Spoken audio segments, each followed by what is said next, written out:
मजा आ गया बाबा नाचा। सही बात है बेटी, बड़ा मजा है इसे।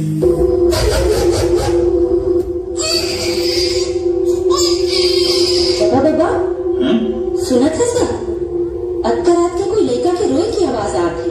हाँ बेटी, फिर हमला कब कर रहे हैं? चल चल चल, कौन है ना कौन, चल बेटी चल।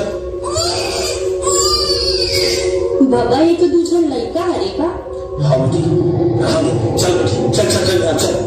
नहीं बाबा, एला अगर छोड़ के चले जाओ तो एला तो जल्दी जानवर मन खा देगी। तब तो क्या करना है? नहीं बाबा, ये लड़का मन मैं पाल दूं। अरे पागल हो गया इसका? एला करते पाल दे तो समाज क्या बोली? तभी बिहार लड़की माँ बन गई। मुला समाज की कोई डर नहीं है बाबा, मुला डर है तो ये लड़का मन के। सुने रहे कि लड़की जन्म लेते तब मार के दफना देते, फिर ये मन तो लड़का है, इकर मसन पता नहीं आता। अब तो कैसे समझाओ बेटी? ले चल चल भाई चल। 20 साल बाद